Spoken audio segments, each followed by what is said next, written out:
I woke up with a throbbing headache and a deep sense of dread. My body ached, and the air around me was thick with the stench of garbage and decay. I looked around and saw that I was in a dark, deserted alley, surrounded by towering buildings that seemed to loom over me like ominous giants. I tried to get my bearings, but my memory was clouded by the haze of the previous night's drinking with my friends. I had no recollection of how I'd ended up in this dank and foreboding place.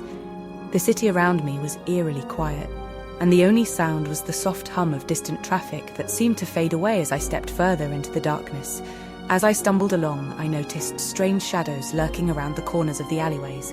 They were too dark and amorphous to be human, yet they moved with a fluid grace that seemed to transcend the physical realm. I felt a cold shiver run down my spine as I realized that I was being followed by an unknown entity. A sense of primal fear seized me, and I broke into a run, desperate to escape from this nightmare. But the shadows followed me relentlessly, and every time I turned a corner, they seemed to anticipate my moves with eerie intelligence. The cityscape was now a labyrinth of twisted alleys and narrow paths that led to dead ends, and I felt like a cornered rat being hunted by a pack of feral cats.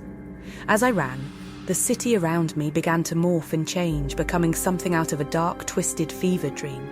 The sky was now a sickly shade of purple, and the buildings around me were covered in jagged black vines that seemed to writhe and pulsate with a life of their own. I heard strange whispers and gibbering voices that spoke in a language I could not understand, and every time I tried to look back, I saw nothing but a sea of endless shadows. My legs were burning with exhaustion, and I felt like my heart would burst from my chest at any moment. I was about to give up hope when I saw a faint glow in the distance, like a beacon of salvation in this hellish landscape. I stumbled towards it, my eyes fixed on the light, my mind consumed with the hope of escape. As I got closer, I saw that the glow was coming from a narrow gap in the wall. I squeezed through it, feeling the rough edges of the bricks scraping against my skin, and I found myself in a small courtyard, surrounded by ancient stones and crumbling statues that seemed to be frozen in time. But my relief was short-lived. The shadows had followed me through the gap in the wall, and now they were closing in on me, their razor-sharp claws glinting in the dim light. I realized then that I'd fallen into a trap, and that my supposed salvation was only a prelude to a ghastly demise. Yet, even in the face of impending doom, I refused to give up. I'd always been a fighter, and I was not going to let these shadows take me without a fight. I gathered all my strength and charged towards the nearest statue, grabbing a piece of its broken arm and swinging it with all my might.